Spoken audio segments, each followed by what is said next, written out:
আমরা অনেকগুলো play button পেয়েছি এবং এই ধোঁয়া দিয়ে পরীক্ষা করব যে আসলে এই প্লে বাটনের গুলো কি অবস্থা হয়। শুরু করছি সিলভার প্লে বাটন দিয়ে। সিলভার প্লে বাটনেরটা হয়ে গিয়েছে, এখন আমরা এটা 30 মিনিটের জন্য রেখে দিব। এখন আমরা দেখব গোল্ডেন প্লে বাটনের আসলে কি অবস্থা হয়। এখানে আমরা ধোঁয়া ভরে দিচ্ছি।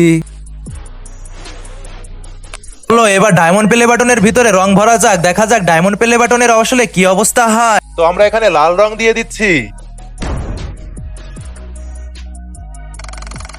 এবার চলো দেখা যাক আসলে প্লে বাটনের কি অবস্থা হয়ে গিয়েছে। ও মাই গড, এটা তো পুরোপুরি একদম নীল কালার হয়ে গিয়েছে আর দেখতে অনেক ভয়ানক দেখা যাচ্ছে। এবার চলো দেখা যাক গোল্ডেন প্লে বাটনের কি অবস্থা। আরে এখানে জুতা কে রাখলো? আরে এখানে তো আমি জুতা রেখেছিলাম, দেখা যাক এটার কি হয়ে গিয়েছে। আরে এখানে তো বেশি কিছু হয়নি, শুধু রং ভরেছে। এখন ডায়মন্ড প্লে বাটন দেখার আগে আমাদের পেজটি ফলো করে দাও, আমাদের 500 মিলিয়ন করে দাও, তাহলে আমরা অনেক দূরে যেতে পারবো। এখন দেখা যাক এটার কি হয়ে গেছে। আরে ভাই ভাই, এখানে তো পুরোপুরি লাল কালার হয়ে গিয়েছে।